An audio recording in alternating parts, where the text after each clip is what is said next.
Think of drought-stricken Ethiopia and you might not expect to see this. Modern machinery owned by a foreign multinational cultivating vast farms in one of the poorest countries in the world. The goal here is simple: to double Ethiopia's agricultural production, to make it self-sufficient, so that handouts from Britain, America and others are no longer required. Vinay Shekhar is one of globalization's new foot soldiers. He's a farm manager from India, running an estate in Ethiopia. In our map, allotted map, it is there. Entire land is there. It's a huge land. The Indian company in charge here is called Karaturi, and these 29,000 acres are a small part of its empire, with the Ethiopians pledging almost 800,000 acres to Karaturi so far.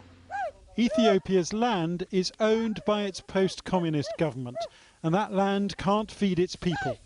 Farming methods are medieval, with the land parcelled up among millions of small-scale tenant farmers. So now the country's agriculture minister is giving foreign companies like Karaturi cheap leases to revolutionise food production. We give land because we could not be able to produce on that land, because of lack of capital and lack of technology in those areas. Therefore, that's the reason why. They open a huge opportunity for employment and, of course, generation of taxes and other financial gains. But Ethiopia's agrarian revolution is coming at a price. Gemechu Garbaba talks not of gain but of loss.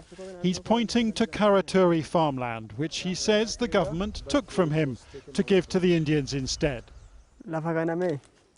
When they first came, they told us an investor was coming and we would develop the land alongside one another. They didn't say the land would be taken away from us entirely. I don't understand why the government took the land.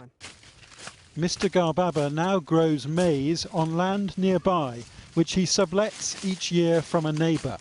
It's precarious, he says. He could lose his tenancy at any moment. And at the family home, his wife complains that the cattle have almost nowhere to graze because their old fields have gone. Since the land was taken away from us, we're impoverished. Nothing has gone right since these investors came. Next door, Karaturi is beginning to work agricultural wonders. It runs the farm under a 50-year lease and says it will sell most of its produce inside Ethiopia itself.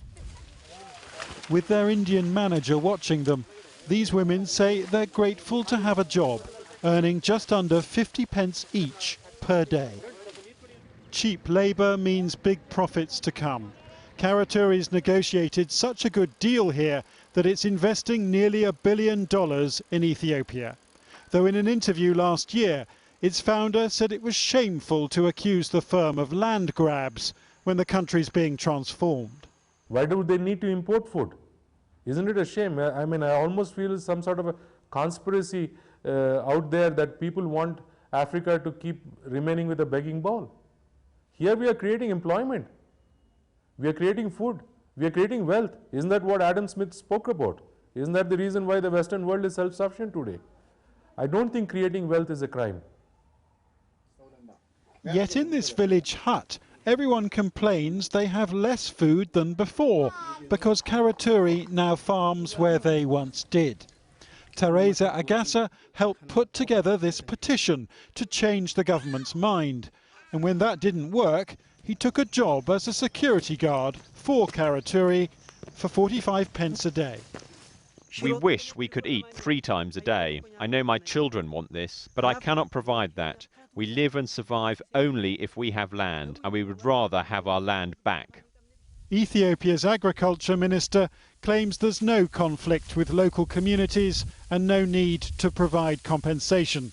But people here speak bitterly of forced evictions, and this is just a snapshot of a story now playing out all over Africa, as multinationals strike land deals with governments desperate for investment.